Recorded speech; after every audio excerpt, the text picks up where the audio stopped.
The smell hits you first. Copper and cotton, sweat and sweet olive blossoms drifting through iron-barred windows. Then the sound.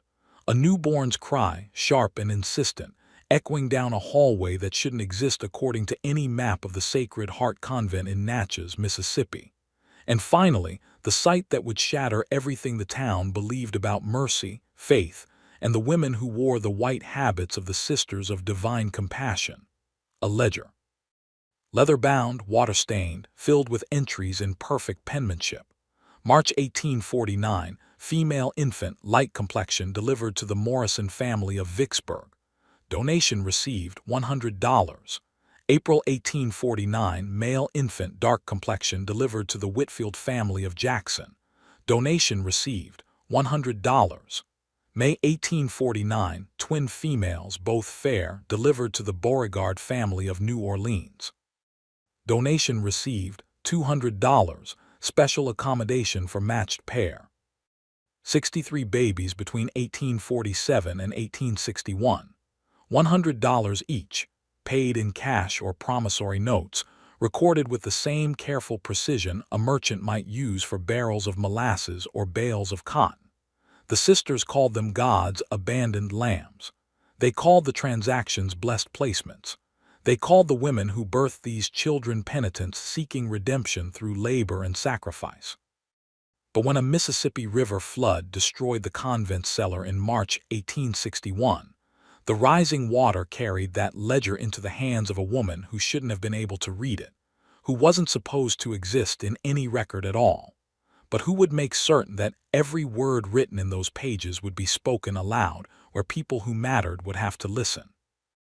This is the story of how sacred ground became a marketplace, how prayer became profit, and how one woman's refusal to stay silent transformed 63 stolen lives into evidence of a crime that polite society had convinced itself wasn't happening. Natchez sits on a bluff above the Mississippi River, close enough to smell the water when the wind shifts south, far enough from New Orleans to feel like its own kingdom. In 1847, it was one of the richest cities in America, built entirely on cotton and the enslaved people who picked it. 42 cotton mills operating at full capacity. 17,000 enslaved people working plantations that stretched across Adams County like a patchwork of wealth and suffering. And sitting on the highest point of the bluff, visible from the river for miles, stood the Sacred Heart Convent, its white walls gleaming in the brutal Mississippi sun like a beacon of divine grace. The Sisters of Divine Compassion had established their order in Natchez in 1834, arriving from Mobile with letters of introduction from the bishop and enough donated funds to purchase 20 acres of prime land overlooking the river. The founding Mother Superior, a French woman named Genevieve Marchand, had a vision. She wanted to create a sanctuary where the church's work could flourish far from the corruption and temptations of city life. She wanted to educate the daughters of wealthy families in proper Catholic virtue. She wanted to provide charity to the deserving poor. And most importantly, she wanted to build something permanent, something that would outlast her own life and demonstrate the enduring power of faith in a region where Protestant denominations were gaining influence. The convent itself was beautiful in the way only buildings funded by plantation wealth could be. 3 stories of brick imported from Pennsylvania, painted white every spring by enslaved laborers borrowed from parish families. Tall windows with real glass, not oiled paper like common folk used.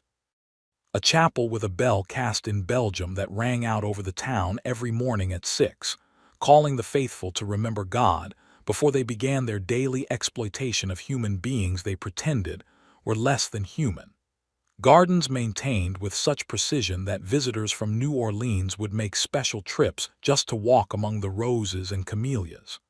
Everything about the Sacred Heart Convent suggested purity, order, divine blessing. But behind the main building, connected by a covered walkway that kept the connection hidden from casual visitors, stood another structure. Smaller, plainer, with fewer windows and thicker walls. The sisters called it St. Margaret's House of Mercy, after the patron saint of women in childbirth, though that irony would become clear only later. The official explanation, shared freely when wealthy families asked, was that it served as a place of refuge for fallen women seeking repentance and renewal through prayer and productive labor. The parish accepted this explanation without question because it confirmed what they wanted to believe about themselves: that they were charitable, that they cared for the unfortunate, that their faith meant something beyond social status and economic advantage. What they didn't know, what they would have claimed was impossible if anyone had dared suggest it, was that St. Margaret's house contained 12 small rooms on the second floor, each barely large enough for a narrow bed and a wooden chest. That those rooms were occupied at all times by women between the ages of 15 and 30, all of them enslaved, all of them pregnant. That these women worked from dawn until dusk in the convent's extensive cotton fields, hidden from the main road by a carefully maintained grove of live oaks. That they delivered their babies in a converted storage room where Sister Bernadette, who'd learned midwifery from her mother in Lyon before taking vows, attended births with the efficiency of someone who'd seen it happen dozens of times. And that within days of birth, sometimes within hours, those babies disappeared into the arms of wealthy white families who'd paid $100 for the privilege of claiming them as their own. The system was elegant in its cruelty. Plantation owners throughout Adams County and beyond had a problem that was becoming increasingly difficult to ignore. They routinely impregnated the women they enslaved, creating children whose existence served as visible evidence of their hypocrisy and sins. Their wives, raised in a society that taught them to ignore such things publicly while seething privately, wanted these complications removed from their daily humiliation. The children themselves represented awkward questions. Should they be sold away, confirming their father's willingness to profit from his own offspring? Should they be kept in the quarters, growing up as constant reminders of betrayal? Should they be freed, admitting that they were somehow different from other enslaved children? Mother Superior Genevieve Marchand, who'd been running the convent for 13 years when the baby-selling operation began in 1847, found the perfect solution. She would accept pregnant, enslaved women into the convent's care under the guise of offering them redemptive labor and spiritual guidance. The women would work the convent's cotton fields, generating profit from their labor during pregnancy.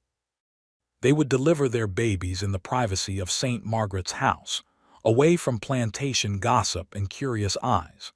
And then those babies, baptized as orphans in need of Christian homes, would be placed with carefully selected families who desperately wanted children but couldn't conceive their own. The families would make a charitable donation of $100 to support the convent's holy work. The money would be recorded in the ledger as a gift, not a purchase, because buying and selling baptized Christian children would be slavery, and the church officially opposed slavery even while owning enslaved people themselves and accepting donations from plantation families who made their fortunes from enslaved labor. Everyone benefited. The plantation owners removed evidence of their sins. The wives removed daily reminders of their husbands' betrayals. The convent gained both labor and substantial income. The adopting families received babies they could claim as their own without uncomfortable questions about origins. And the church maintained its reputation for charitable works while never having to confront the moral bankruptcy of the entire arrangement.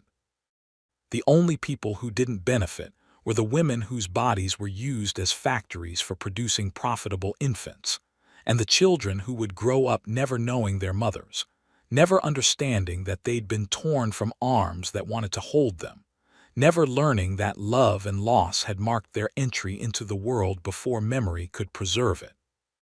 Her name was Sarah, though she'd been called by 3 other names before that, each one assigned by a different owner who decided her identity was his property to determine. She was 22 years old in the spring of 1849 when she arrived at the Sacred Heart Convent, 7 months pregnant, exhausted from the wagon ride from a plantation 30 miles east of Natchez, where she'd spent 6 years picking cotton, and avoiding the master's son who'd finally stopped avoiding her. The master's wife, Caroline Hendricks, had arranged Sarah's removal with the cold efficiency of a woman who'd learned to channel rage into action. She'd noticed Sarah's changing shape in February, calculated backward to the probable conception, and remembered her husband James stumbling drunk into their bedroom one November night smelling of cheap whiskey and guilt. She hadn't confronted him directly because that wasn't how women of her class handled such matters. Instead, she'd mentioned over breakfast that she'd heard the Sisters of Divine Compassion did wonderful work, helping unfortunate women find redemption. And wouldn't it be charitable to support their mission by lending them a worker for a few months? James had agreed immediately, relieved to have the problem resolved without scandal or uncomfortable conversations. He'd driven Sarah to the convent himself on a Tuesday morning when fog hung so thick across the Mississippi that the river seemed to have dissolved into gray nothing. He'd handed her over to Mother Superior Marchand with brief explanation that the girl needed spiritual guidance and productive labor, and that he'd collect her when the sisters felt her redemption was complete. He didn't mention the baby. He didn't have to. Mother Superior's eyes had assessed Sarah's condition with practiced efficiency, and she'd nodded understanding without requiring explicit confession of the obvious. Sarah stood in the convent's receiving parlor, a room furnished with donated chairs and religious paintings depicting martyred saints, while James Hendricks departed without looking back at her. She wore a plain brown dress that had belonged to Caroline Hendricks 10 years earlier, now stained and worn from years of field work. Her hair was wrapped in faded blue cloth. Her hands, calloused from cotton bowls and kitchen work, were clasped in front of her swollen belly.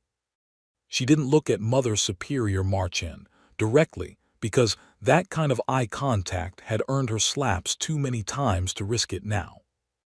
"You understand why you're here." Mother Superior's voice carried the remnants of a French accent that 30 years in Mississippi hadn't erased. "Yes, ma'am. You will address me as Mother Superior, not ma'am. Yes, Mother Superior. You are here because you have sinned. You have allowed yourself to become a vessel of shame. But our Lord is merciful, and through honest labor and sincere prayer, even the fallen may find grace. Do you wish to find grace?" Sarah understood this was not actually a question requiring honest response. "Yes, Mother Superior. Then you will follow Sister Bernadette. She will show you where you'll live and work. You will obey all instructions without question. You will pray for the salvation of your immortal soul. And when your time comes, you will deliver your burden into God's hands, trusting that He will provide for the innocent child better than you ever could. Do you understand?" "Yes, Mother Superior." Sister Bernadette appeared from a side door, a small woman in her mid-40s wearing the white habit of the Sisters of Divine Compassion and carrying a ring of iron keys that clinked softly as she walked. She gestured for Sarah to follow without speaking, and they left the main building through a back entrance that opened onto the covered walkway connecting to St. Margaret's house. The walk took less than a minute but felt longer because Sarah's back ached and her feet had swollen inside shoes that no longer fit properly. She noticed details with the heightened awareness of someone entering a place she might not leave. The way moss grew thick on the north side of the walkway's support posts. The smell of something cooking, beans maybe, drifting from a kitchen building she couldn't see. The distant sound of women's voices singing, not in the chapel's practiced harmony, but in the rough call-and-response style of field work that Sarah knew too well. St. Margaret's house looked ordinary from the outside. 2 stories, white-painted brick, shutters on the windows. But when Sister Bernadette unlocked the front door and led Sarah inside, the atmosphere changed. The air felt heavier, tinged with the smell of lye soap and something else Sarah couldn't identify until later, the accumulated scent of fear and grief that no amount of cleaning could eliminate. The first floor contained a common room with rough wooden tables and benches, a small kitchen area, and what Sister Bernadette identified as the delivery room, though she called it the birthing chamber, as if elegant language could transform suffering into something holy. The second floor was reached by a narrow staircase that creaked with every step. Sister Bernadette led Sarah down a hallway lined with doors on both sides, each marked with a small wooden cross and a number. "This will be yours." Sister Bernadette opened the door to room 7, revealing a space perhaps 8 feet by 10 feet, a narrow bed with a thin mattress, a wooden chest at the foot of the bed, a chamber pot in the corner, a small crucifix on the wall above the bed, a window so narrow it seemed designed to let in light while preventing any real view of the outside world. "You'll rise at 5 when the bell rings. You'll work in the fields from 6 until noon. You'll rest for 1 hour, then work in the laundry until 5.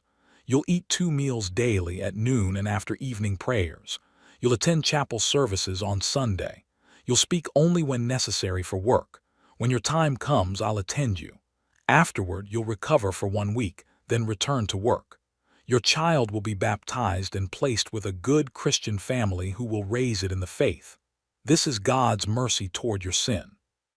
Sarah wanted to ask questions. How long LD she be here? What happened to the other women she'd heard in the fields? Could she keep her baby if she promised to work harder, pray longer, be better somehow? But Sister Bernadette's expression made it clear that questions were not welcome, and Sarah had learned long ago that survival often meant accepting rather than challenging. The sister departed, locking the door from the outside. Sarah sat on the narrow bed, feeling the baby move inside her, a rolling sensation that had become familiar over the past months. She placed both hands on her belly and whispered words her own mother had taught her before she'd been sold away when Sarah was 9 years old. "Whatever comes, you are loved. Whatever they tell you, you matter. Remember that. Hold on to that. Don't let them take that from you too." On her first morning, Sarah woke to the sound of a bell clanging loud enough to rattle the window glass. She rose in darkness, used the chamber pot, and waited by her door until she heard footsteps in the hallway and the sound of keys in locks. Her door opened to reveal Sister Bernadette holding a lantern and a folded bundle of gray cloth. "Work clothes. Put these on. You have 5 minutes before we go to the fields." Sarah changed quickly, her fingers clumsy with sleep and nervousness. The gray dress was rough cotton, shapeless and heavy. When she emerged from her room, she found 11 other women standing in the hallway, all wearing identical gray dresses, all in various stages of pregnancy. They ranged in age from what looked like 15 to perhaps 35. None of them spoke. None of them looked at each other directly. They'd learned the rules. Sister Bernadette led them down the stairs, through the common room, and out a back door that opened onto a path leading through the live oak grove Sarah had noticed the day before. As they walked, dawn began breaking over the Mississippi, turning the sky from black to gray to pale orange. Sarah could hear the river in the distance, a constant rushing presence that reminded her how far she was from anywhere she knew. The cotton field stretched for 10 acres behind the grove, hidden completely from the main convent buildings and from any road where visitors might pass. It was early May, and the cotton plants were still young, knee-high and needing constant attention to keep weeds from choking them. Sister Bernadette positioned the women along different rows with practiced efficiency, then stationed herself at the field's edge where she could watch everyone while sitting in the shade of an enormous oak tree. She held a small bell in her lap, and Sarah would learn over the coming days that she rang it whenever anyone slowed their pace or stopped to rest. The work was familiar. Sarah had been picking cotton and tending cotton fields since she was 6 years old. Her body knew the motions even while pregnant, even while her back screamed protest, even while sweat soaked through her dress before the sun had fully risen. She worked mechanically, hands moving through soil and plants, pulling weeds, checking for insects, her mind elsewhere because that was the only way to survive this kind of labor. You separated yourself from your body. You let your hands do what they knew how to do while your mind went somewhere else, anywhere else. By noon, when Sister Bernadette finally rang the bell for rest, Sarah's legs trembled and her vision had gone slightly dark around the edges. The women filed back to St. Margaret's house in silence, and there, in the common room, they found bowls of beans and cornbread waiting on the long tables. Sarah ate ravenously, suddenly aware of how hungry she'd become. It was only after she'd finished, only after her immediate physical needs had been temporarily satisfied that she began paying attention to the other women around her. The woman next to her looked about 17, heavily pregnant, with scars on her arms that suggested she'd been whipped at some point. Across the table sat an older woman, maybe 30, who ate with the slow, careful movements of someone in pain. Down the row, a girl who couldn't have been more than 15 stared at her food without eating, tears running silently down her face. Sarah wanted to speak, wanted to ask their names, their stories, how long they'd been here. But Sister Bernadette sat at the head of the table watching them all, and the rule against unnecessary speech seemed absolute. So Sarah ate in silence, memorizing faces, noticing details, filing away information that might matter later. After the meal, they had 1 hour of rest. The women returned to their rooms and Sarah lay on her narrow bed listening to the sounds of the house. Footsteps above and below. Someone coughing. The baby inside her moving, pressing against her ribs. Through her small window, she could see a slice of sky, clouds moving east, birds she couldn't identify circling over the river. Then the bell rang again, and the afternoon shift began. Laundry work in a building Sarah hadn't seen before. A long structure with enormous copper vats for boiling water and long tables for scrubbing. The heat was suffocating, steam rising in thick clouds that made breathing difficult. The women washed linens for the sisters, tablecloths for the convent's dining hall, altar cloths for the chapel, and most profitably, laundry from wealthy families throughout Natchez who paid well for the convent services and never asked who actually performed the labor. Sarah's hands, already calloused from field work, blistered within the first hour. The lye soap burned into every cut and crack in her skin. By the time Sister Bernadette rang the bell at 5, Sarah could barely feel her fingers. Evening prayers in the chapel came next, though the pregnant women from St. Margaret's house were kept separate from the actual sisters, seated in the back where their condition wouldn't offend the sensibilities of visitors, or the younger novices still pure and unburdened by knowledge of how babies came to exist. Mother Superior Marchand led the prayers in Latin that Sarah didn't understand, and everyone responded in unison with words that meant nothing to Sarah except another task to endure before she could rest. Dinner was more beans, some boiled greens, a small piece of salt pork, then back to their rooms, doors locked from outside, darkness settling over St. Margaret's house like a weight. Sarah lay in bed that first night, every muscle aching, her hands burning, her mind trying to process everything she'd experienced. This would be her life until the baby came. Field work, laundry, prayers, silence. And then what? Sister Bernadette had said the baby would be given to a Christian family. Sarah hadn't allowed herself to think about that too clearly before now. She'd spent months trying not to imagine the child as a real person, trying not to plan for a future that seemed impossible. But lying there in darkness, feeling the baby move inside her, she couldn't avoid the reality anymore. Someone was going to take this child. Someone was going to pay the convent money and carry her baby away.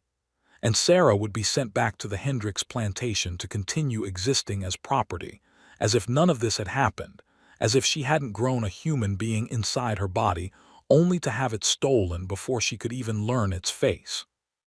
The grief that rose in her throat felt like drowning, but Sarah had learned not to cry where anyone could hear.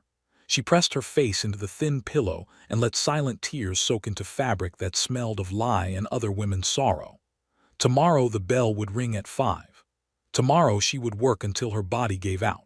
Tomorrow and the day after and the day after that, until her time came and the baby was taken and she was returned to her previous existence as if none of this mattered. But it did matter. It would always matter. And somehow, in ways Sarah couldn't yet imagine, she would make certain this story wasn't buried along with all the other stories of women who'd passed through these rooms and disappeared into silence. Sarah learned the other women's names through whispers in the laundry house, the only place Sister Bernadette's attention occasionally wandered. The girl who'd been crying at dinner was named Grace, 15 years old, sent to the convent by a plantation owner in Woodville who'd gotten her pregnant, and whose wife had threatened to poison Grace if she remained on the property. The woman with scars was Hannah, 23, pregnant with her second child for the convent. Her first had been born 18 months earlier, a boy she'd held for maybe 10 minutes before Sister Bernadette took him away. Hannah had been returned to her master's plantation for 8 months before being sent back to Sacred Heart when she became pregnant again, this time by the overseer who decided her previous pregnancy made her fair game. The older woman who moved slowly was named Dinah, 32, and this was her fourth pregnancy at the convent over 7 years. She delivered 3 babies here, all taken within days of birth, all sold to families she would never know. Dinah had learned not to hope, not to plan, not to imagine futures that didn't exist for women like them. She worked mechanically, prayed when required, and had developed a blank expression that suggested her mind had learned to go somewhere her body couldn't follow. There was Clara, 19, who hummed while she worked until Sister Bernadette would ring her bell sharply to enforce silence. There was Rebecca, 25, who'd been at the convent for 3 months and spent every night crying so hard the women in adjacent rooms could hear her through the walls. There was Esther, 21, who never spoke at all, who moved through each day like a ghost, and who Hannah whispered had stopped speaking after her first baby was taken 2 years ago. And there was Patience, 28 years old, who'd been at Sacred Heart longer than anyone else currently there. 6 years, 4 babies delivered, 4 children taken. Patience had learned to read, somehow, though teaching enslaved people to read was illegal in Mississippi and could result in severe punishment for both teacher and student. She'd learned by watching the sisters' lessons through a window of the main convent when she'd been assigned cleaning duties there during her first year. She'd memorized letters, sounded out words in her mind, practiced in secret using scraps of paper she'd stolen from trash bins. Sarah met Patience properly 3 weeks after arriving, when they were assigned to the same row in the cotton field. Sister Bernadette had walked to the far end of the field to address some problem with Grace, who'd been working too slowly, and Patience had moved closer to Sarah, her voice barely above a whisper. "You're new, how far along?" 7 months, Sarah whispered back, keeping her hands moving through the work so their conversation wouldn't be obvious. "First time here." "Yes." Patience nodded, her expression sympathetic but resigned. "I've been here 6 years, 4 babies, all gone, I don't even know their names. The sisters wouldn't tell you. The sisters baptize them with names the new families choose. Whatever we might have called them doesn't matter. We're just the vessels, the babies are the product." Sarah's hands stilled for a moment before she forced them back into motion. "They sell them. That's what this is. They sell our babies."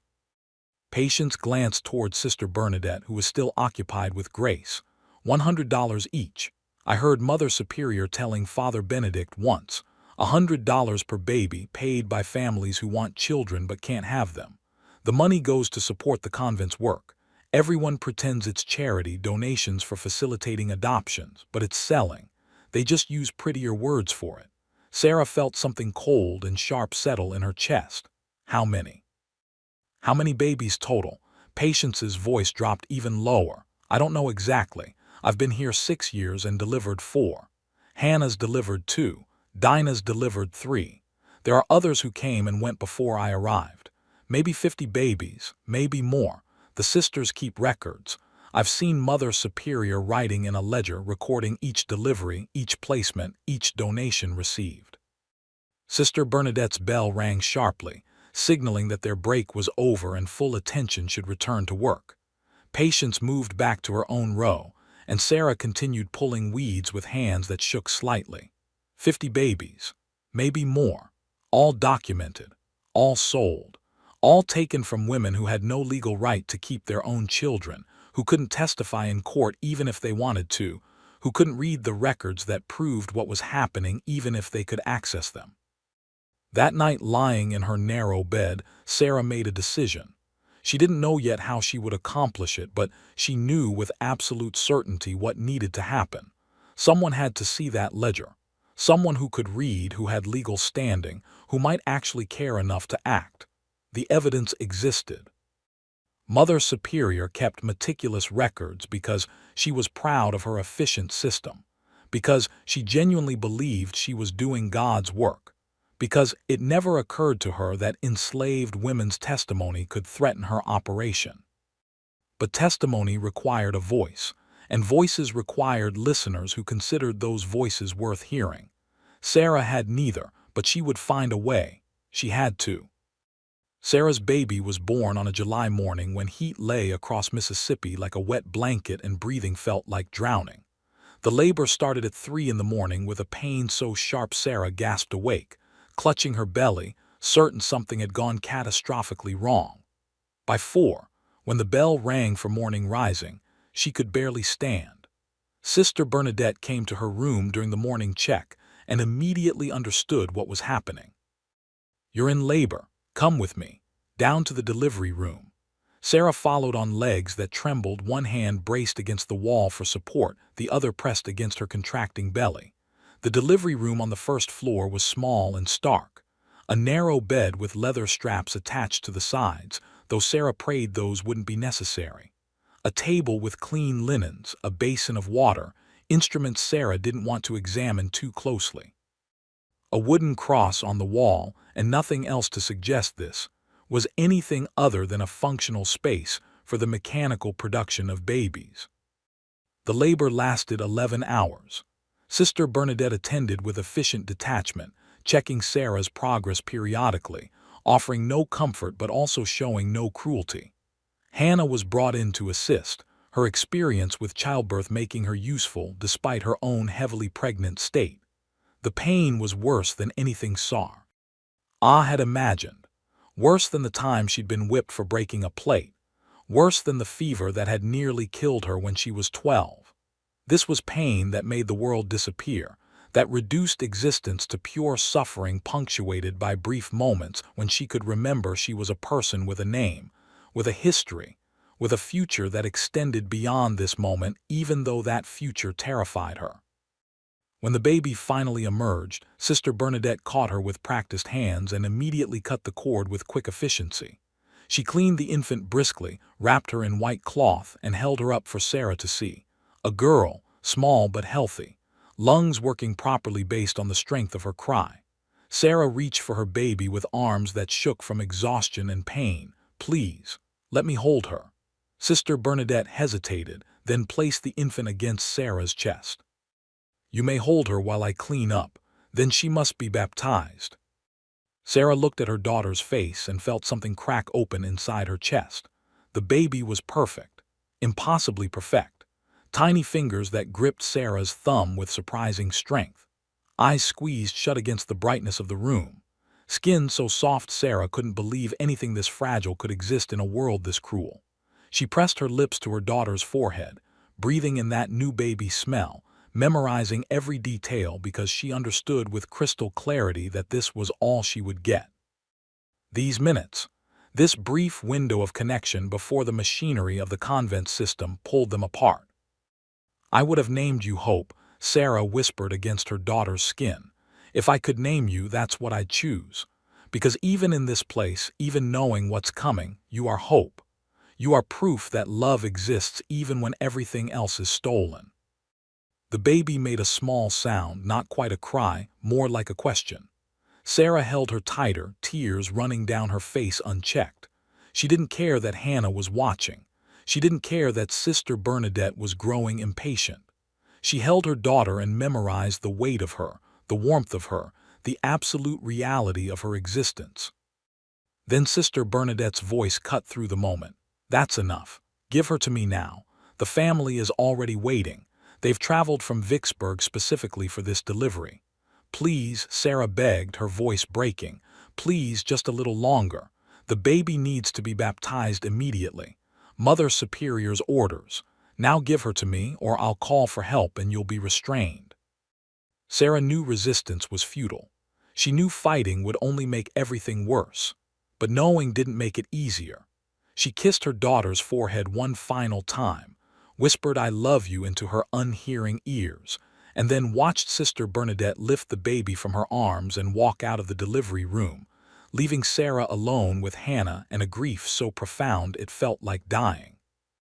Hannah helped Sarah back to her room, supporting her weight as they climbed the stairs slowly.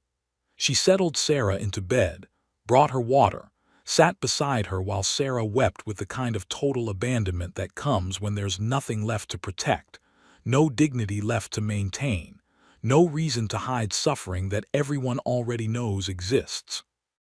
After a while, when Sarah's tears had slowed to silent shaking, Hannah spoke quietly. "I know it doesn't help.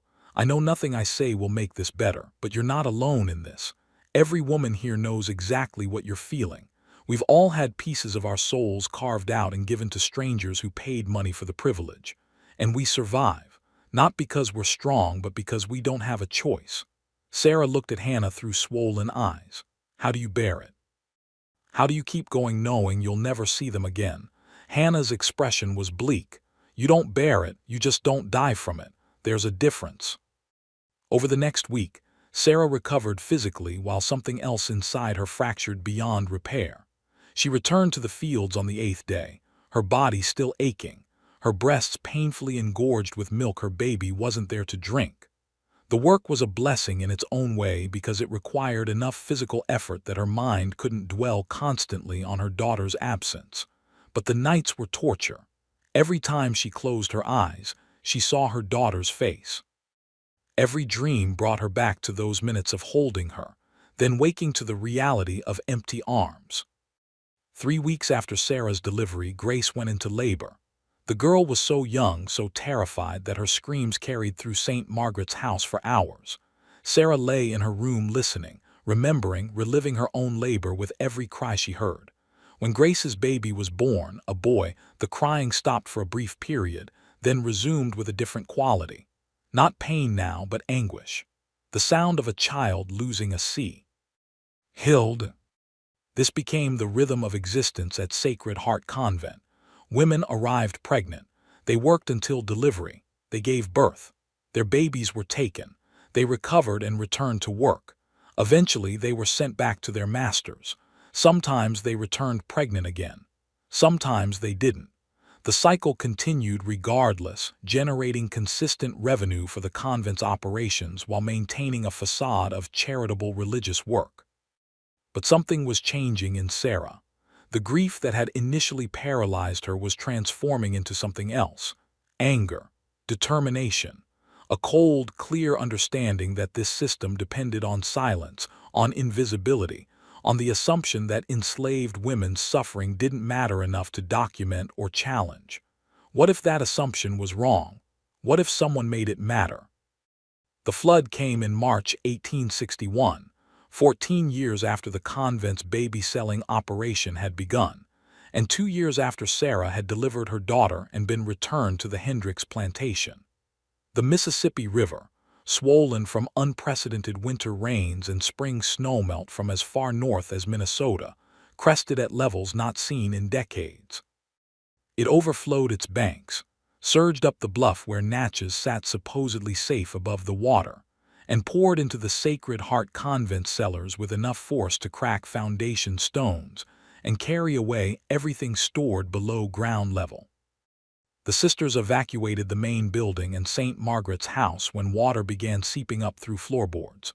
They moved everything they could to higher floors, working frantically to save religious artifacts, financial records, supplies. But the cellars, used primarily for storage of items the sisters considered less valuable, were abandoned to the flood. 3 days later, when the water finally receded, the cleanup revealed extensive damage. Ruined supplies, rotted wood, and scattered throughout the mud-choked cellars. Dozens of documents that had been stored in wooden crates now destroyed by water pressure. Among those documents was Mother Superior Marchand's personal ledger, the one she'd maintained since 1847, documenting every baby delivered, every family placement, every donation received. The leather cover had protected some pages, but water damage had made the ink run in places, and several pages had separated completely from the binding. The sisters, overwhelmed with cleanup and focused on more pressing concerns, simply gathered all the damaged documents into a pile to be sorted later and discarded if unsalvageable. That pile sat in a corner of the cellar for 3 weeks while the sisters dealt with more immediate flood damage. And during those 3 weeks, a woman who shouldn't have been there, who'd returned to the convent pregnant for the second time and been assigned cleanup duties because her pregnancy wasn't yet advanced enough to prevent heavy labor, found the ledger half buried under a pile of ruined altar cloths. Her name was Patience, the same woman who'd whispered to Sarah in the cotton fields 2 years earlier, who taught herself to read through years of secret observation and stolen practice. She'd been sent back to Sacred Heart 2 months ago, pregnant again by the same master who'd sent her the first time, and she'd been working in the cellars sorting through flood-damaged items when she recognized the ledger's leather cover. She'd seen Mother Superior writing in it before. She knew what it contained. Patience glanced around the cellar, confirming she was alone, then opened the ledger carefully. Water damage had made some pages illegible, but many remained readable, column after column of entries. Names of mothers, though only first names, listed alongside descriptions of babies delivered, dates of birth, dates of placement, names of families who'd received the babies, and most damningly precise records of donations received. $100, $100, $100. The repetition was its own accusation. Patience's heart hammered as she flipped through pages documenting 63 babies sold over 14 years. She found her own name listed 4 times. Patient, delivered female infant March 1855, placed with the Douglas family of Natchez, donation received $100. Patient, delivered male infant August 1856, placed with the Warren family of Vicksburg, donation received $100. The clinical language transformed her suffering into accounting entries, her stolen children into line items in a profitable ledger. She kept reading, finding Sarah's entry from 1849. Sarah, delivered female infant July 1849, placed with the Morrison family of Vicksburg, donation received $100. Hannah's name appeared twice. Grace's name was there. Dinah's name appeared 4 times, not 3 like Patience had thought. Every woman who'd passed through St. Margaret's house was documented with the same efficient precision. Tynes understood immediately what she was holding. Evidence. Proof that couldn't be dismissed or explained away. The kind of documentation that might actually matter if it reached the right hands. But whose hands would those be? Who would care about enslaved women's stolen babies? Who had the legal standing and moral courage to challenge a Catholic convent's operations? Who would risk their reputation and social standing to expose a system that everyone benefited from pretending didn't exist? She didn't know the answer yet, but she knew with absolute certainty that this ledger couldn't stay in the convent. If the sisters found it during their sorting, they would destroy it immediately once they realized it had been exposed to potential discovery. Patience had to get it out. She had to hide it. She had to find a way to make someone listen. That evening, she smuggled the ledger out of the cellar by tucking it under her work dress, the leather cover pressed against her still flat belly where pregnancy wouldn't show for another month. She carried it up to her room in St. Margaret's house, her heart pounding so hard she thought surely someone would notice. But the sisters were exhausted from flood cleanup, and their attention was scattered across 100 urgent tasks. No one noticed one pregnant woman climbing stairs, with something hidden beneath her clothes. In her room, Patience examined the ledger more carefully. Water damage had affected the first 20 pages significantly, making some entries illegible. But pages 21 through 87 remained mostly intact, enough to establish a pattern, enough to prove systematic operation rather than isolated incidents, enough to document 63 stolen children and $6,300 in revenue generated from their sale. The question was what to do with this evidence. Patience couldn't read well enough to copy the entire ledger, even if she had paper and time and privacy to attempt it. She couldn't leave the convent to deliver it to anyone because she was enslaved property confined to Sacred Heart until her baby was born, and she was returned to her master. She couldn't trust any of the sisters with it because they were all complicit in the system, even if only through silence and obedience. She needed help from outside. She needed someone who could read, who had freedom of movement, who might actually care about justice more than comfort. And slowly, thinking through everyone she'd observed during her years at the convent, Patience remembered a girl who'd attended the convent school 3 years ago. A girl who'd asked too many questions about St. Margaret's house, who'd seemed disturbed by glimpses of pregnant women working in distant fields, who'd been politely but firmly discouraged from returning to lessons after her curiosity became inconvenient. The girl's name was Margaret Ann Sullivan, and her father was a lawyer in Natchez who handled property disputes for wealthy families.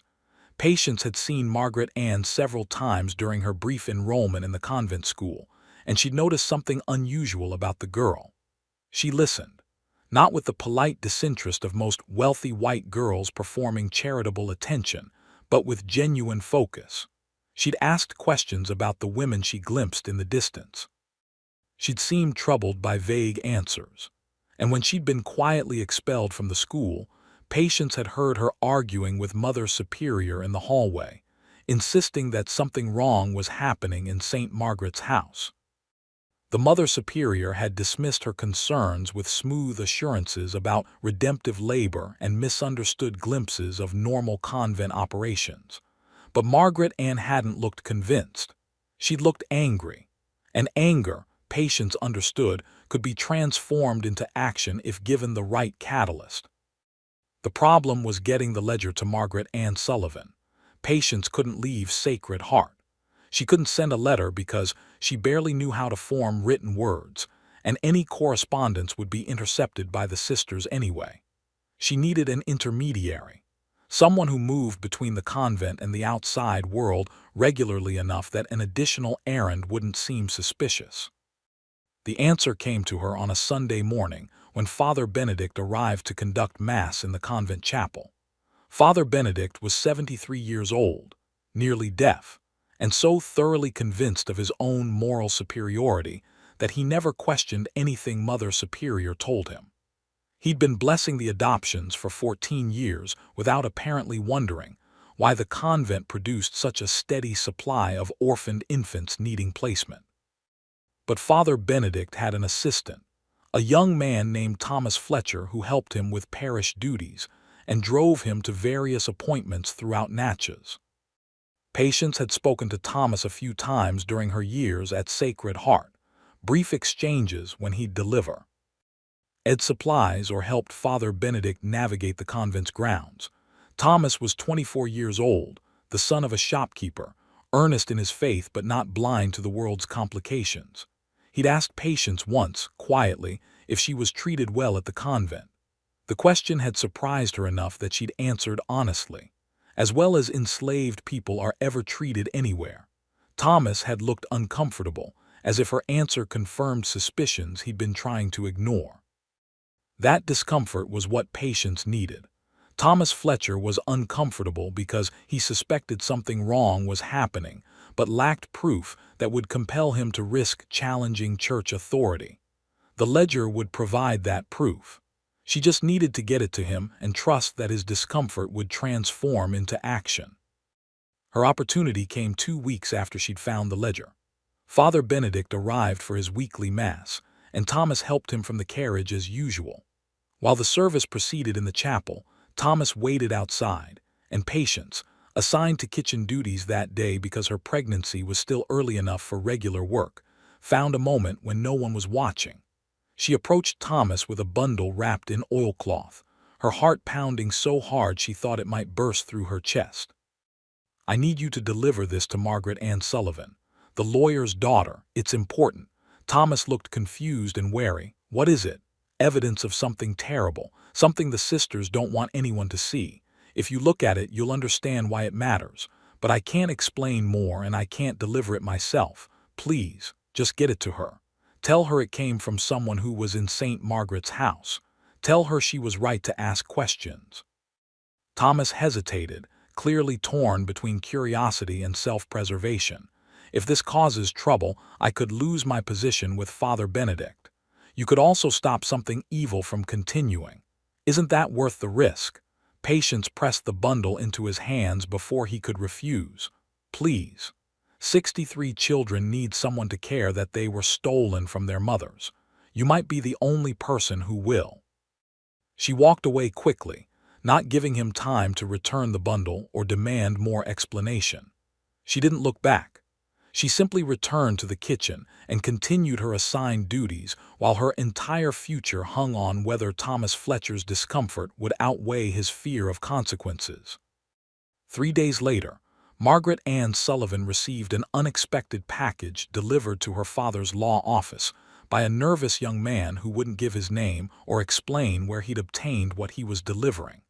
She opened it in private, unfolding the oilcloth to reveal a water-damaged leather ledger filled with entries that made her hands shake as she read.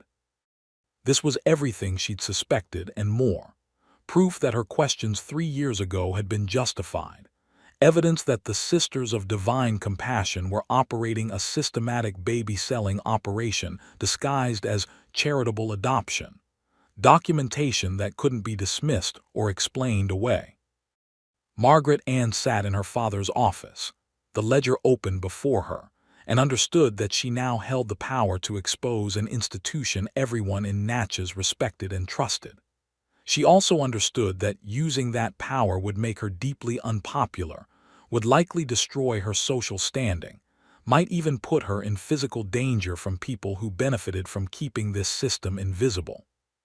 But 63 babies had been sold. 63 women had suffered in silence. And Margaret Ann Sullivan, 19 years old, daughter of a respected lawyer, educated enough to understand legal implications and angry enough to ignore social consequences, decided that some truths mattered more than comfort. She just needed to figure out how to make people listen. Margaret Ann Sullivan's first instinct was to show the ledger to her father. James Sullivan was a respected attorney who handled property law, contract disputes, and the occasional criminal defense case. He was known for his meticulous attention to detail and his reputation for honesty within the constraints of what wealthy white society in Natchez considered honest. Margaret Ann brought the ledger to his office on a Thursday afternoon, placed it on his desk, and waited while he read through the entries with increasing discomfort. When he finally looked up, his expression was troubled but not surprised. "Where did you get this?" "A young man delivered it. He wouldn't give his name. He said it came from someone at St. Margaret's house." James Sullivan closed the ledger carefully, as if the act of touching it might contaminate him with responsibility for its contents. "Margaret Ann, you need to understand something about how the world works. This ledger, if authentic, documents activities that are morally questionable but not necessarily illegal." "How selling babies not illegal? They're not selling babies. They're facilitating adoptions and accepting charitable donations. The distinction matters under Mississippi law. The women who bore these children are enslaved. Their children are legally considered property of their masters. The convent provides housing and care during pregnancy, delivers the babies, and places them with families who make donations to support the church's work. Everything documented here could be argued as legal." Margaret Ann felt her anger rising. Legal doesn't mean right. 63 children were taken from their mothers and given to families who paid money for them. That's trafficking, that's kidnapping. That's evil dressed up in religious language. Her father sighed, the sound of a man who'd made peace with uncomfortable compromises long ago. "I don't disagree with your moral assessment, but taking this to civil authorities would accomplish nothing. The church has too much power in this community. The families who received these children are our neighbors, our business associates, and the women themselves have no legal standing to testify or bring suit. You'd be challenging an entire system that most people benefit from pretending doesn't exist. So we do nothing. We just let this continue." James Sullivan looked at his daughter with something like sympathy and something like frustration. "I'm telling you the practical reality. If you want to stop this, exposing the ledger publicly won't work.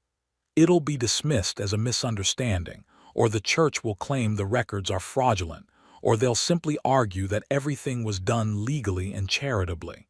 You need a different approach." "What approach?" Margaret Ann demanded. "If the law won't help and public exposure won't work, what's left?" Her father thought carefully before responding. "The church cares about reputation more than anything else. If you could get this ledger to someone in the Catholic hierarchy who has both authority over the convent and genuine moral convictions, they might act to protect the church's reputation by shutting down operations that could become scandalous. That's your best option. Not legal prosecution, but internal church discipline motivated by fear of public scandal." Margaret Ann understood what her father was suggesting. The bishop in New Orleans. He had authority over all Catholic institutions in Louisiana and Mississippi. If he believed the convent's operations threatened the church's reputation, he might intervene not because he cared about enslaved women's suffering, but because he cared about protecting the church from accusations of systematic exploitation. It wasn't justice, but it might be the only tool available. Over the next week, Margaret Ann prepared the most carefully constructed letter of her life. She copied key entries from the ledger, documenting the systematic pattern of deliveries and donations. She included dates, names of families, financial totals. She explained how she'd received the evidence and why she believed it warranted investigation. And most strategically, she framed everything in terms of potential scandal rather than moral outrage. "Your Excellency," she wrote, "I bring this matter to your attention not to criticize the good sisters, but to ensure that their charitable work cannot be mischaracterized by those who might wish to damage the Church's reputation. The documentation I have seen could be interpreted by hostile observers as evidence of systematic baby selling, which I'm certain is not the sisters' intent. However, perception matters as much as reality, and I fear this situation could cause grave scandal if it became public knowledge."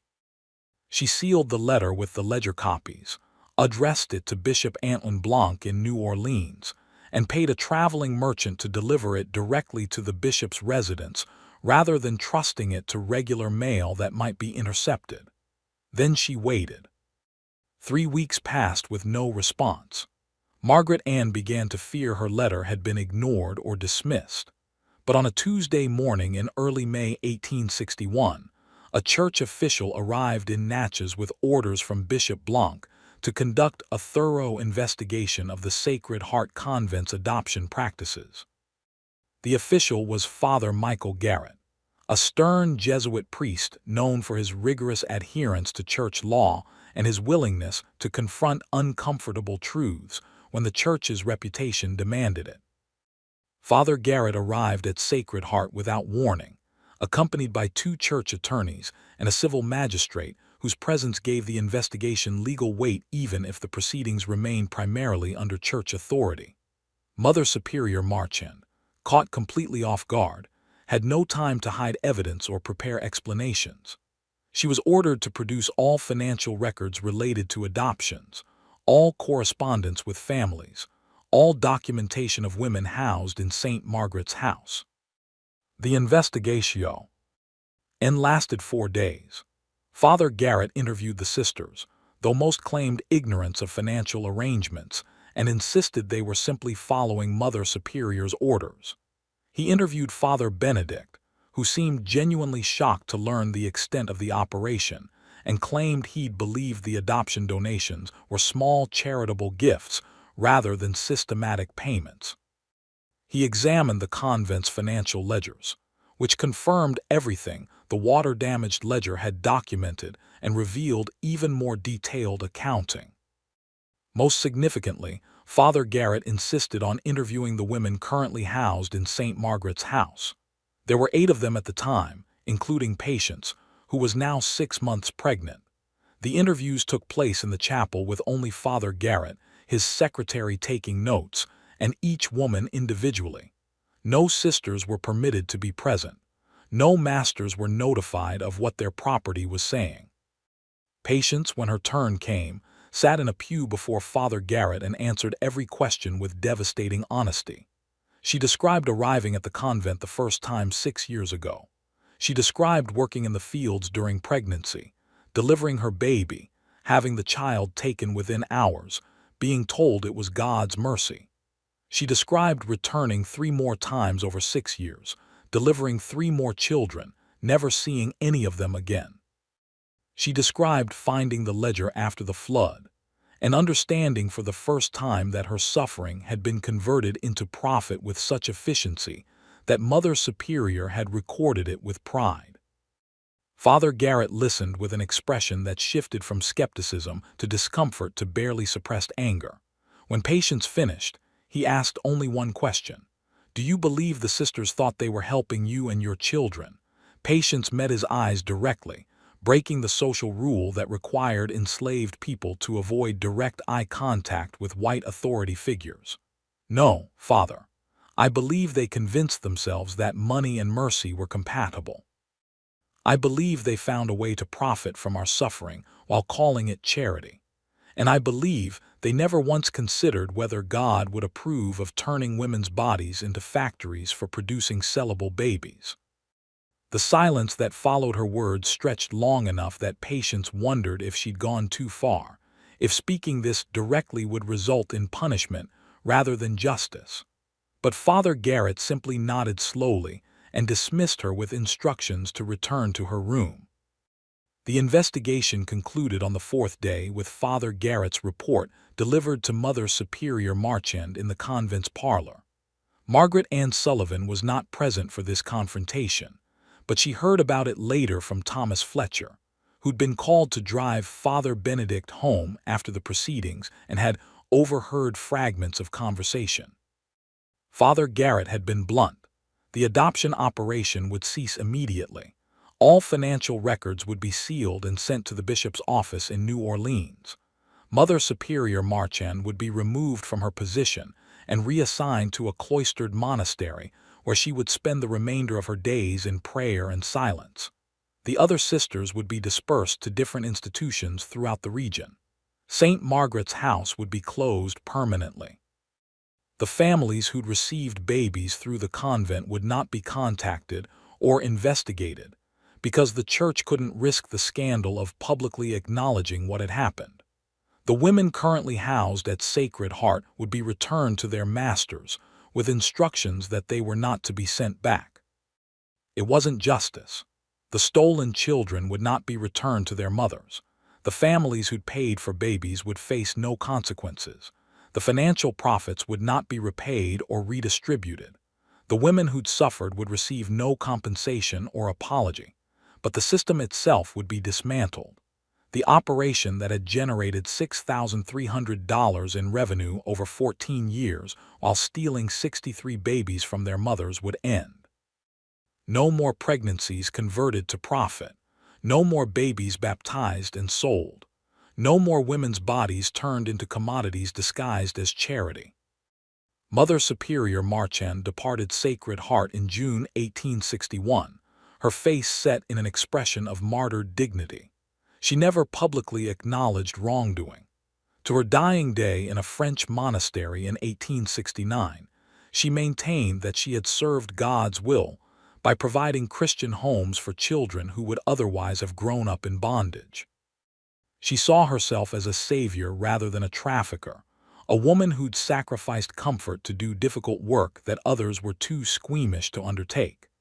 The cognitive dissonance required to maintain that self-image never seemed to trouble her sleep.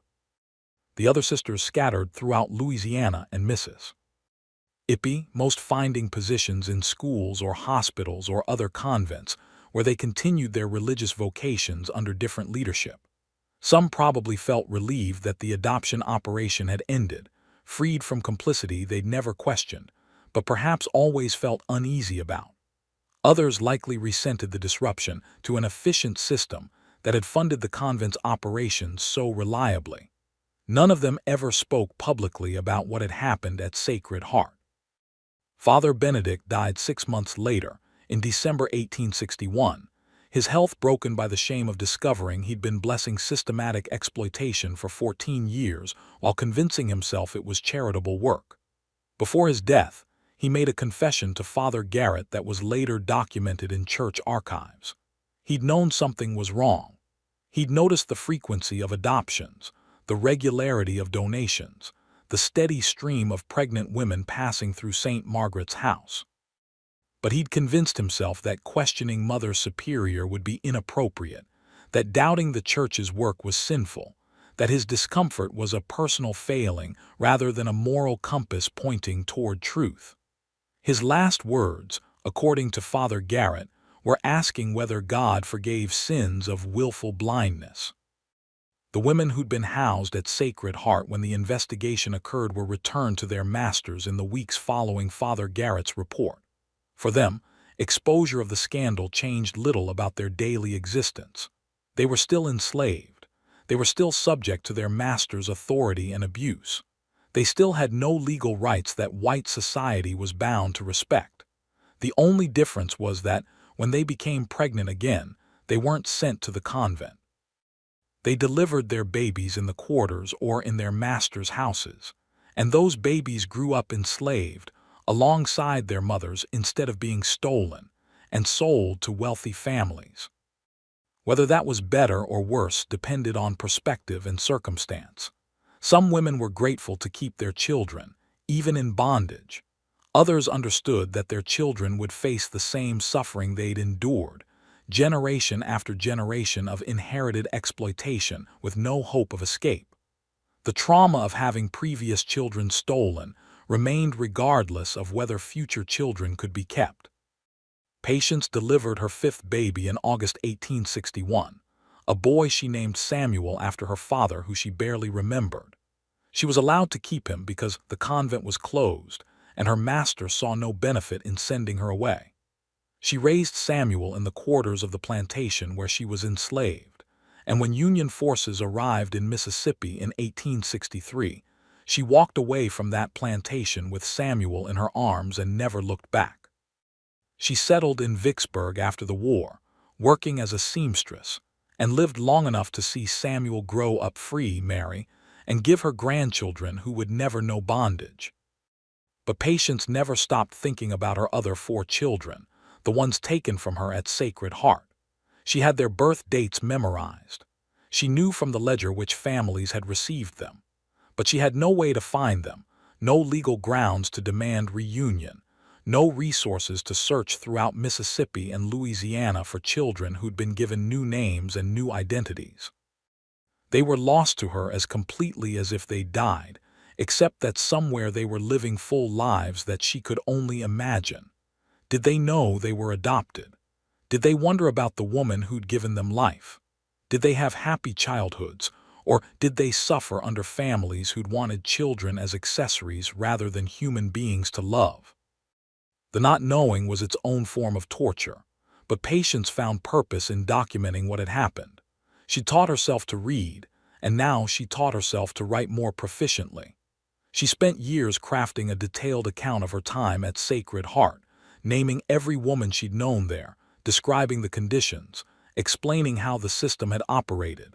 She couldn't publish it because no newspaper would print an enslaved woman's testimony, even after emancipation. But she preserved it, and when she died in 1904 at age 73, her grandson found the manuscript among her possessions and donated it to a historical society in Jackson, where it remains today, one of the few first-hand accounts of life inside a convent that sold babies. Before we continue with what happened to the stolen children and the families who took them, let's pause for a moment. If this story is affecting you the way it's affecting us at the Sealed Room, make sure you're subscribed so you never miss these buried histories that challenge everything we thought we knew about the past. Hit that like button and in the comments, tell us what you're thinking right now. This isn't just history. This is evidence of how systems of exploitation can hide in plain sight when everyone benefits from not looking too closely. Let's keep uncovering these truths together. Sarah, the woman whose daughter had been taken in 1849, was returned to the Hendricks plantation after the convent closed.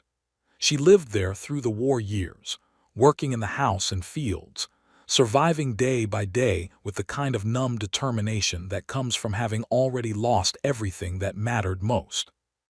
When Union forces captured Natchez in 1863, Sarah was 46 years old, her body worn out from decades of labor, her spirit hollowed by losses she'd never been allowed to mourn properly.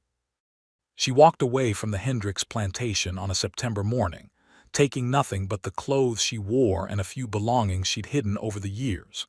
She had no plan beyond leaving, no destination in mind except away from the place that had taken everything from her.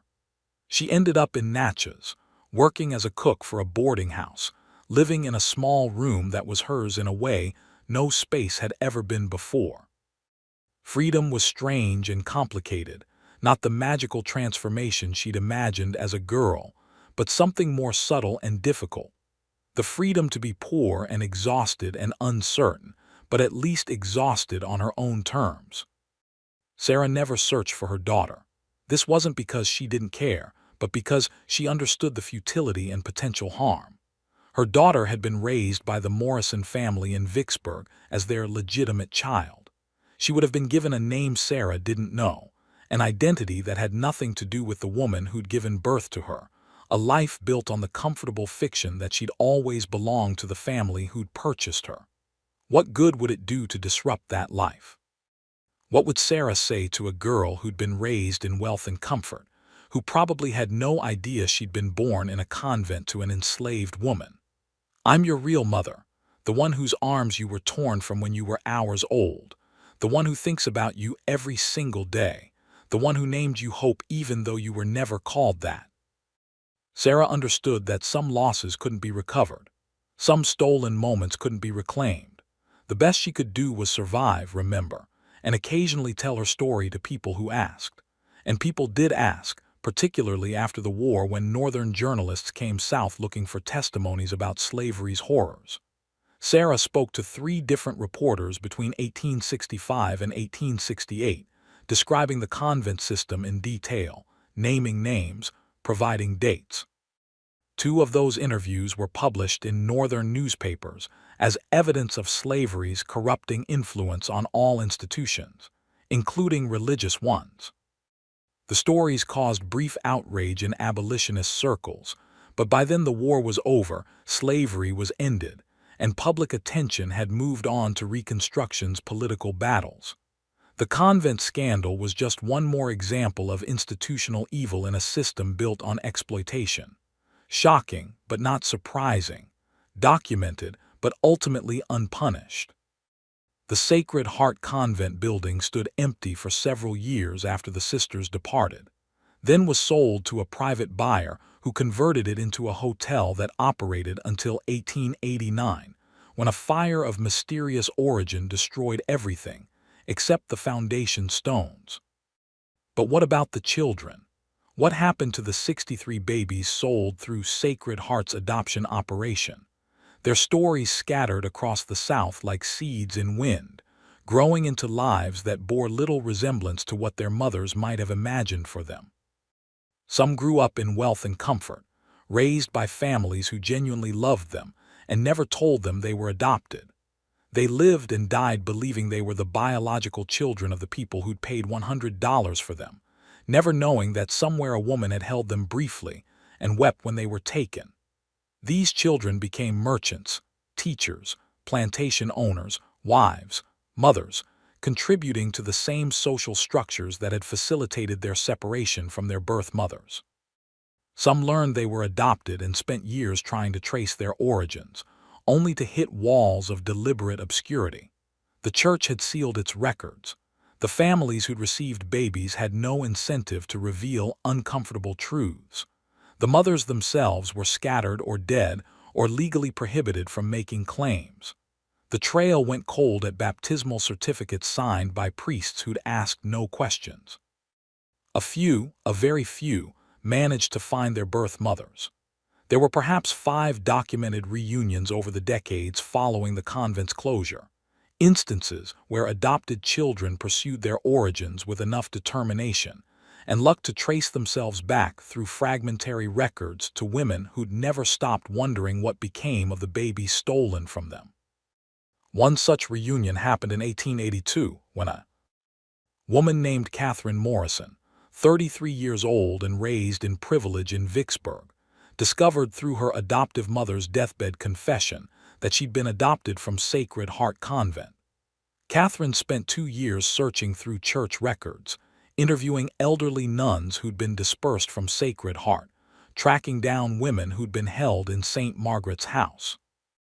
She found Sarah living in Natchez, working in the boarding house kitchen, and she appeared at Sarah's door on a winter afternoon with questions that had haunted her since learning the truth about her origins. The meeting was awkward, painful, and ultimately transformative for both of them. Sarah looked at Catherine and saw the baby she'd held for those brief minutes 33 years earlier, now grown into a woman who looked nothing like her but moved with familiar gestures that suggested genetic connection transcended separation. Catherine looked at Sarah and understood for the first time the human cost of her comfortable childhood, the woman whose suffering had been converted into her privilege. They didn't develop a close relationship. The gulf between their experiences was too vast, the years of separation too long, but they met occasionally over the next decade, sharing awkward conversations and gradual understanding. When Sarah died in 1894, Catherine paid for her funeral and headstone, the marker reading, "Sarah, beloved mother, born into bondage, died in freedom. May she find the peace denied her in life."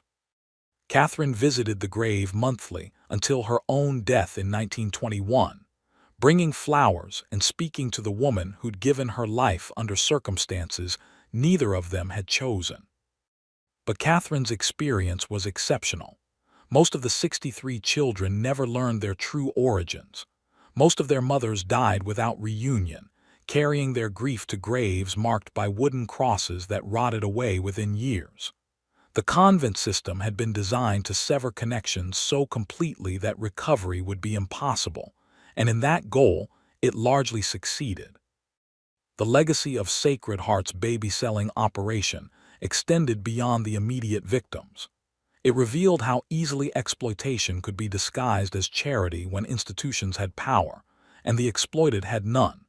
It demonstrated how financial profit could corrupt religious vocations when no oversight existed. It showed how entire communities could participate in systematic cruelty while convincing themselves they were being compassionate. The sisters genuinely believed they were helping. They saw themselves as providing homes for children who would otherwise grow up enslaved. They convinced themselves that separating babies from mothers immediately after birth was merciful because it prevented emotional attachment. They rationalized accepting money as necessary for funding their charitable works. And they constructed an entire theological framework justifying their actions, arguing that God's plan sometimes required difficult choices that lesser mortals might misunderstand. This ability to baptize exploitation with holy water, to transform cruelty into compassion through carefully chosen language, to profit from suffering while claiming to alleviate it, these were not unique to Sacred Heart Convent. They were patterns that repeated throughout history whenever institutions gained power over vulnerable populations and faced no meaningful accountability for their actions. The families who purchased babies also convinced themselves of their virtue. They were providing homes for orphan children. They were saving babies from lives of bondage. They were answering God's call to charity. The fact that they paid money for this privilege, that the babies weren't actually orphans but stolen from living mothers, that the entire system depended on enslaved women's forced reproduction, these uncomfortable truths were buried under layers of convenient fiction. And the broader community, the wealthy families who knew vaguely that the convent facilitated adoptions, the church officials who blessed the arrangements, the civil authorities who never investigated despite occasional whispers, all of them participated through their willful blindness. They didn't want to know the details because knowing would require action, and action would threaten comfortable social arrangements that benefited them. Margaret Ann Sullivan, who'd begun the investigation that led to Sacred Heart's closure, spent the rest of her life grappling with the inadequacy of the justice she'd achieved. She'd stopped the operation, but she hadn't recovered the stolen children. She'd exposed the system, but she hadn't punished the perpetrators. She'd documented the crime, but she'd been unable to provide restitution to the victims. In her later years, she worked with freed black communities in Natchez, helping establish schools and providing legal assistance, trying to make amends for a world she hadn't aided but had benefited from simply by being born white and wealthy. She died in 1909 at age 67, and her obituary mentioned her charitable works but not the Convent investigation. That scandal had been buried under decades of deliberate forgetting, considered too uncomfortable for polite society to remember. But Margaret Ann had kept all the documentation, the water-damaged ledger, her copies of entries, her correspondence with Bishop Blanc. She left it all to the Mississippi Historical Society, with instructions that it be preserved for future researchers who might want to understand how systematic exploitation operated even in institutions that claimed divine authority. That collection remains accessible today for anyone willing to look at evidence of how 63 babies were stolen from their mothers and sold for $100 each, while everyone involved convinced themselves they were doing God's work. The Mississippi River floods again periodically, as it always has and always will. In 1927, the greatest flood in recorded American history submerged Natchez under water that rose higher than even the 1861 flood had reached. The foundations of what had once been Sacred Heart Convent, long since abandoned and forgotten by everyone except historians who knew where to look, were buried under 15 feet of muddy water. When the flood receded months later, nothing remained of the convent's physical presence except scattered bricks, half buried in silt, indistinguishable from the ruins of a dozen other buildings the river had claimed. But physical erasure doesn't equal historical erasure, though many people and institutions would prefer it did. The documentary evidence preserved by Margaret Ann Sullivan, combined with Patience's written testimony and the handful of newspaper articles published during Reconstruction, ensured that Sacred Heart's baby-selling operation couldn't be completely forgotten even when it became inconvenient to remember. In 1932, a graduate student at the University of Mississippi named Robert Hayes was researching his dissertation on Catholic institutions in the antebellum South when he discovered Margaret Ann Sullivan's collection in the Mississippi Historical Society archives. He spent 3 years tracking down additional sources, interviewing descendants of people involved, and piecing together the complete story of how 63 babies had been systematically stolen and sold between 1847 and 1861. His dissertation, published in 1936, was the first comprehensive academic account of the convent scandal. The dissertation caused controversy. The Catholic Church objected to what it characterized as sensationalized accusations based on incomplete evidence. Descendants of families who'd adopted babies through Sacred Heart threatened legal action if Hayes named their ancestors publicly. The University of Mississippi initially considered suppressing the research to avoid offending powerful alumni. But Hayes stood by his work, arguing that documenting historical injustice was precisely what scholars were supposed to do, even when that documentation made people uncomfortable. The dissertation was published, though with some names redacted at the university's insistence. It became required reading for anyone studying slavery's institutional dimensions or the complicated relationship between religious organizations and human exploitation. Over subsequent decades, other historians built on Hayes's research, uncovering additional evidence, finding more testimonies, expanding understanding of how the convent system had operated. One particularly significant discovery came in 1958 when a cache of letters was found during the demolition of an old house in Vicksburg. The letters had been written between 1848 and 1860 by a woman named Abigail Morrison to her sister in Charleston, describing in detail the process of adopting a baby girl from Sacred Heart Convent. Abigail's letters revealed the adopting family's perspective with uncomfortable honesty. She described visiting the convent, meeting with Mother Superior Marchand, being shown 3 different babies, and invited to choose the one she preferred, like selecting fabric at a merchant's shop. She described the donation of $100 as reasonable given the quality of the infant, particularly noting the child's light complexion, which would allow her to pass as the Morrison family's biological daughter. And she described her awareness that the baby's mother was enslaved somewhere on the convent grounds, though she rationalized that the mother would be grateful her child was escaping bondage, even if that escape required permanent separation. The letters were donated to a historical archive, where they joined the growing collection of documents revealing how ordinary people had participated in and rationalized systematic exploitation. Abigail Morrison wasn't a monster. She was a woman who desperately wanted a child, who lived in a society that provided her with a mechanism to obtain one, and who convinced herself that her desire justified whatever suffering it caused people she'd been taught to consider less than fully human. Her letters were valuable precisely because they demonstrated how easy it is to be complicit in evil while believing yourself to be acting virtuously. But what about the women themselves, the mothers whose bodies had been used to generate profit? What became of their stories beyond what was preserved in formal archives?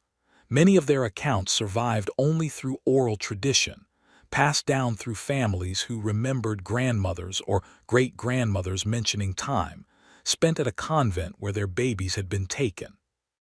These stories existed in fragments, half-remembered details, family legends that sometimes seemed too awful to believe until documentary evidence confirmed them. One such story involved a woman named Esther, who'd been at Sacred Heart during the same period as Sarah and Patience. Esther delivered 2 babies at the convent, both taken within hours of birth. She was returned to her master's plantation in 1853 and lived there through the war years. After emancipation, she settled in Louisiana and never spoke about her stolen children to anyone except her granddaughter, who was born in 1885 and grew up hearing fragmentary stories about babies in convents and nuns dressed in white. That granddaughter, named Ruth after Sarah's daughter in a strange echo of names that suggests how these women's stories became intertwined through telling and retelling, eventually wrote down everything she could remember of her grandmother's testimony.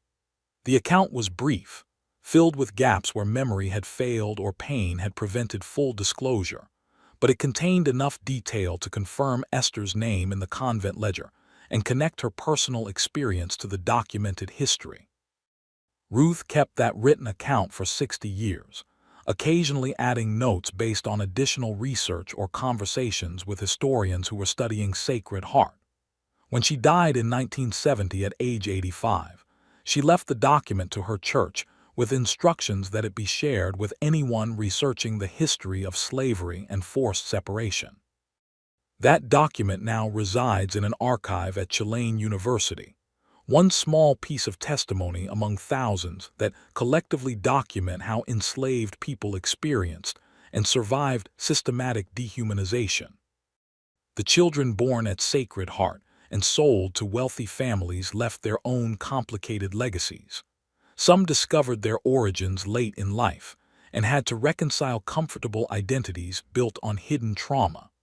Others died never knowing the truth, living entire lives based on foundational lies about who they were and where they came from. And some learned the truth but chose to suppress it, finding that the revelation of their origins threatened social positions and family relationships they valued more than historical accuracy.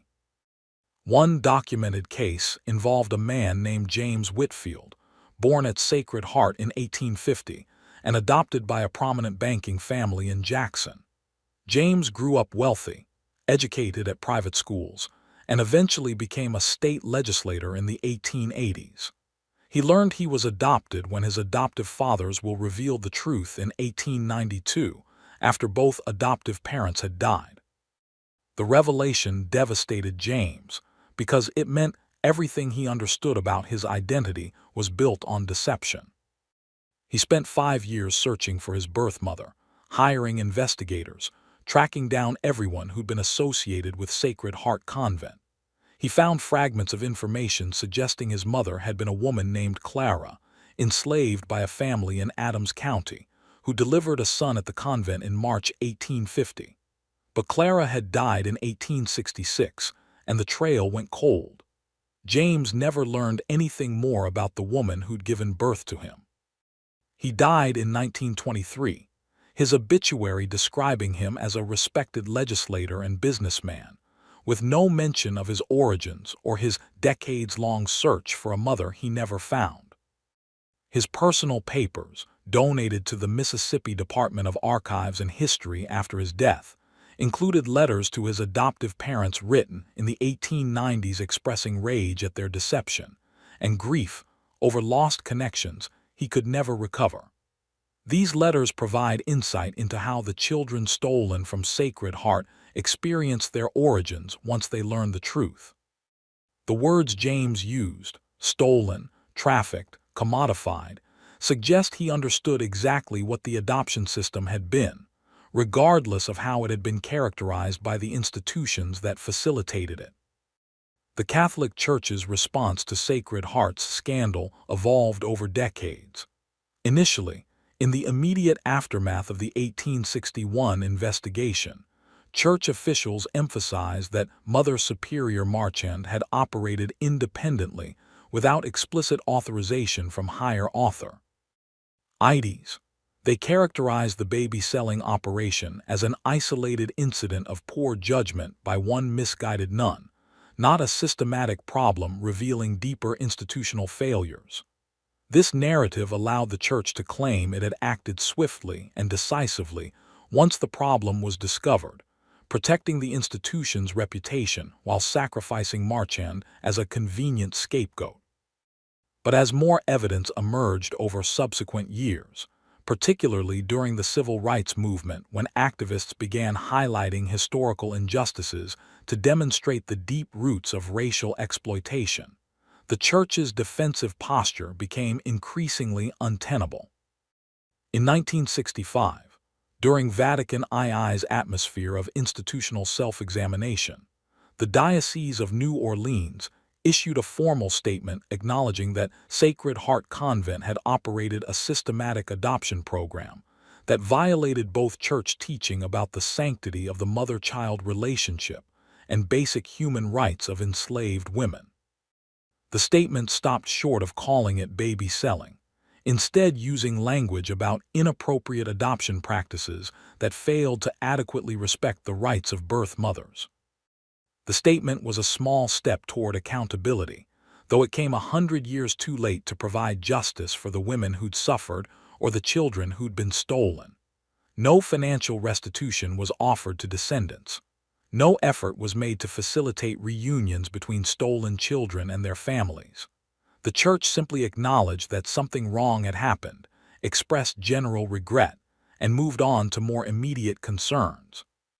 Some descendants of Sacred Heart's victims found this acknowledgement meaningful, a validation that their family stories of stolen babies and suffering had been real rather than exaggerated memories or misunderstood experiences. Others found it insulting, a performative gesture that cost the Church nothing while providing no substantive repair for the harm that had been done. The debate over whether institutional acknowledgement without restitution constitutes meaningful accountability continues among scholars and activists working on historical justice issues. What remains undeniable is that 63 babies were taken from their mothers at Sacred Heart Convent between 1847 and 1861, that wealthy families paid $100 each for those babies, and that the entire operation was documented in meticulous ledgers preserved by a Mother Superior who saw nothing wrong with her efficient system for converting enslaved women's pregnancies into profit. The evidence exists. The testimonies are preserved. The historical record is clear. The question is what we do with that knowledge. How do we reckon with institutions that claim divine authority while perpetrating systematic exploitation? How do we honor the memory of women who survived impossible circumstances and found ways to document their suffering, even when they lacked the legal standing or literacy that usually determines whose stories get preserved? How do we understand the children caught in the middle, raised in comfort but built on trauma, living entire lives without knowing the cost of their existence to women they never met? These questions don't have simple answers, but they require us to sit with discomfort, to resist the temptation to dismiss historical injustices as products of their time, to recognize that every era's normalizations are visible as atrocities once we're willing to look clearly at how power operates and who bears the cost of other people's comfort. Sarah died in 1894, 33 years after Sacred Heart closed, having survived slavery's end and Reconstruction's failures, and the emergence of Jim Crow laws that proved freedom was more complicated than she'd imagined. She was buried in a cemetery for black residents in Natchez, and her grave was maintained by Catherine Morrison, the daughter she'd held for minutes and then found again decades later. The headstone Catherine purchased was unusual for its time because it told truth rather than comfortable fiction. It named Sarah as someone born into bondage, and it honored her not despite her suffering, but as someone who'd endured systematic dehumanization and survived to witness her own freedom, even if that freedom came too late and cost too much. Patience died in 1904, having outlived 4 of the 5 children she delivered at Sacred Heart, the 4 who'd been stolen and disappeared into white families throughout Mississippi and Louisiana. She never found them. She spent 63 years wondering what became of them, imagining their lives, hoping they were treated well, fearing they weren't. Her manuscript documenting her time at the convent was her final act of resistance, her refusal to let the story be buried under institutional forgetting. That manuscript ensured that even when physical evidence disappeared and institutions denied responsibility, testimony from someone who lived through the system would survive to contradict comfortable lies. Margaret Ann Sullivan died in 1909, having spent 48 years living with the knowledge that the justice she'd helped achieve was incomplete and inadequate. She'd stopped the convent's baby-selling operation, but she'd been unable to reunite families or provide restitution to victims. She'd documented the crime, but she'd watched as institutions protected themselves and society chose collective amnesia over difficult reckoning. Her legacy wasn't triumph but persistent, uncomfortable reminder that exposing injustice is necessary but not sufficient, that accountability requires more than acknowledgement, that some harms cannot be repaired but must be remembered anyway. The last documented survivor of Sacred Heart's baby-selling operation died in 1947.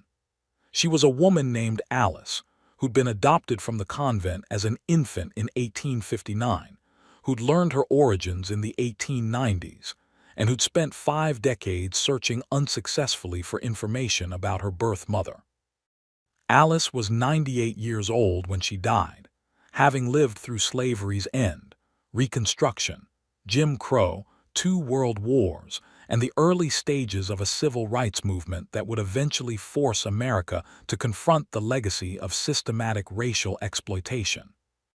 In her final interview, conducted by a WPA researcher in 1941, Alice said something that captures the enduring trauma of forced separation. "I've lived a long life and experienced many things, but not a day has passed without wondering about the woman who held me first.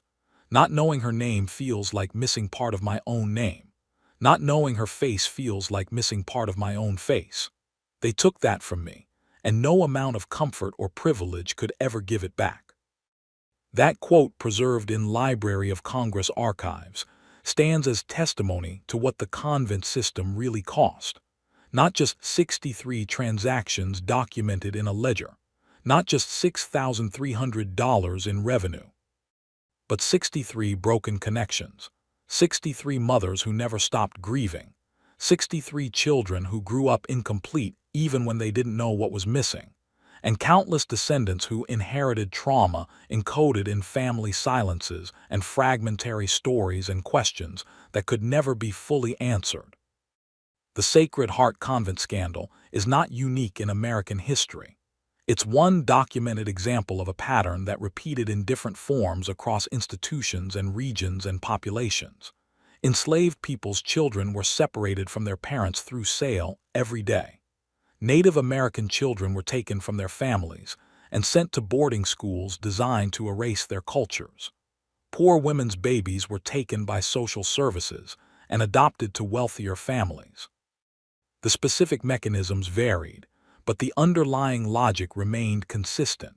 Some people's families matter more than others. Some people's grief is worth considering while others is dismissed. Some people have power to define what constitutes a family, and others must accept whatever separation those definitions impose. Understanding Sacred Heart Convent means understanding this broader pattern. It means recognizing that exploitation doesn't always announce itself as obviously evil. Sometimes it dresses in religious robes and speaks in the language of charity.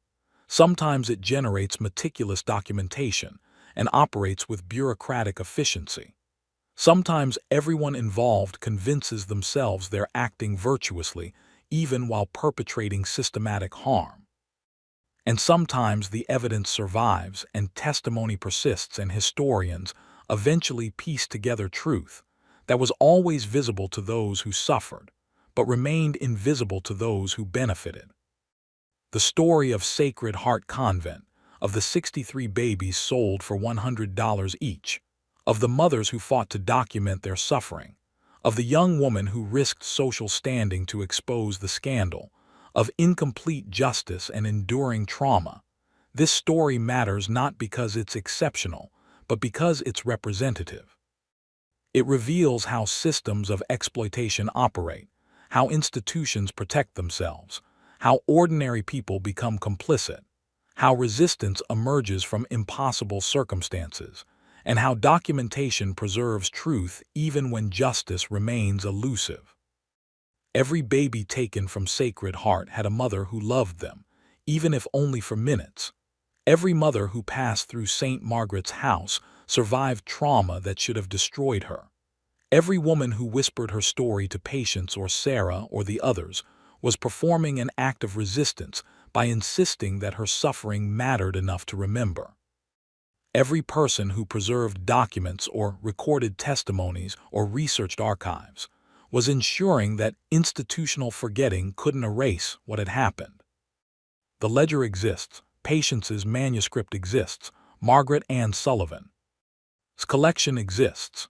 The letters, the testimonies, the newspaper articles, the academic research, all of it exists as evidence that Sacred Heart Convent sold 63 babies while claiming to serve God, that 63 women endured systematic exploitation while being told it was mercy, that an entire community participated in trafficking while calling it charity. And now you know. You've heard the names that survived when institutions wanted them forgotten. You've learned the details that documentation preserved despite attempts at erasure. You've been given evidence of how easily exploitation can be disguised, how thoroughly institutions can rationalize harm, how persistently truth can survive when people refuse to let it be buried. What you do with that knowledge is your choice. You can file it away as interesting history, tragic but distant, something that happened long ago to people you'll never meet. Or you can recognize patterns that continue in different forms, institutions that still prioritize their reputations over the people they harm, systems that still separate families while claiming to act in everyone's best interest, documentation that still gets hidden or destroyed when it threatens powerful interests.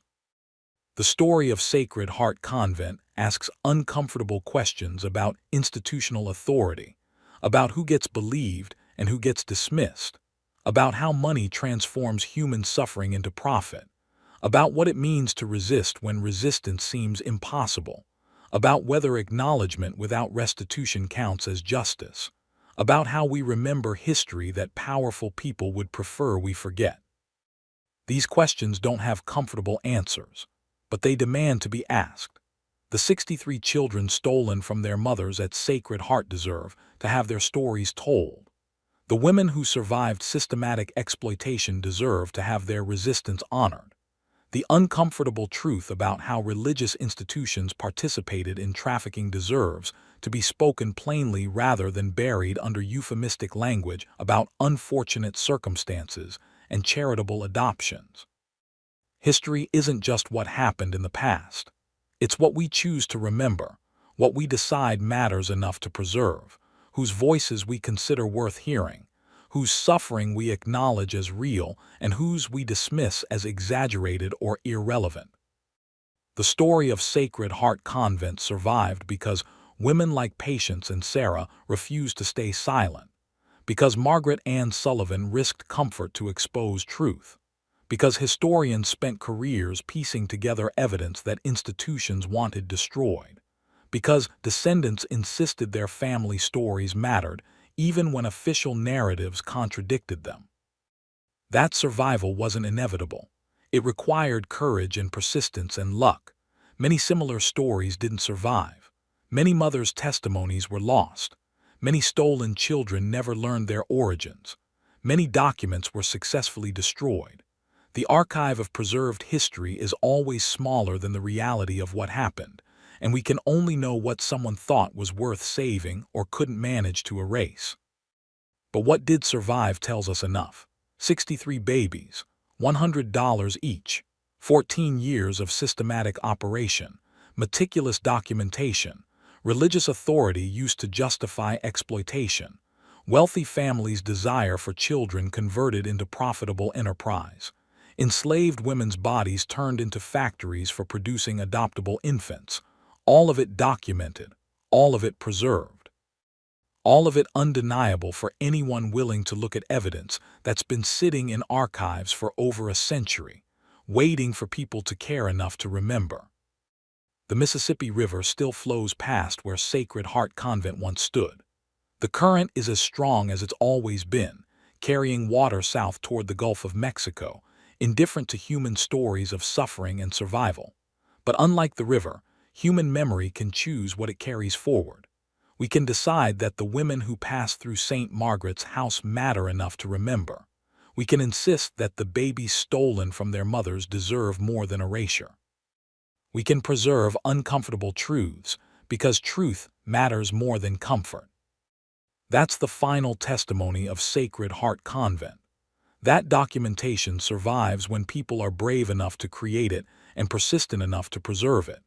That institutional power cannot erase truth if enough individuals refuse to stay silent.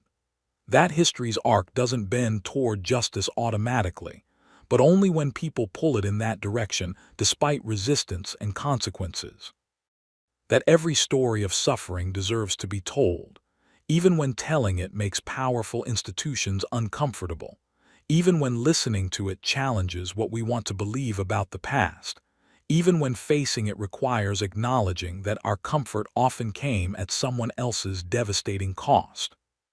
The Mas, RS of Sacred Heart Convent, have been dead for over a century. Their children, the ones who survived, are dead too. But their stories remain preserved in archives, passed down through families, researched by historians, and now shared with you. What you do with these stories, whether you remember or forget, whether you recognize patterns or dismiss them as irrelevant history, whether you let this knowledge change how you see institutions and power and whose testimony you trust, that's up to you. But the evidence exists, the documentation survived, the truth is available for anyone willing to look, and that itself is testimony to the power of resistance, even from people who had every reason to believe resistance was futile. They documented anyway. They testified anyway. They ensured their suffering wouldn't be erased, even when they couldn't achieve justice. And now, their voices reach across more than a century, speaking truth that institutions tried to bury, demanding to be heard, insisting that what happened to them mattered then and matters now, and will continue mattering as long as anyone remembers that 63 babies were stolen, that their mothers fought to document that theft, and that some crimes remain crimes regardless of how much religious authority was used to justify them. What do you think about this story? Does it change how you view institutions that claim to operate on moral authority? Does it make you wonder what other documented histories are sitting in archives, waiting for someone to care enough to uncover them? Leave your thoughts in the comments. Share this video with someone who needs to understand how systematic exploitation can hide behind charitable language. Hit that subscribe button to make sure you don't miss the other buried stories we're uncovering. Because this isn't just history. This is evidence of patterns that continue until enough people decide to see them clearly and refuse to let them continue. Thank you for bearing witness to these stories with us. The truth matters, remembering matters, and your willingness to listen means these voices weren't silenced after all.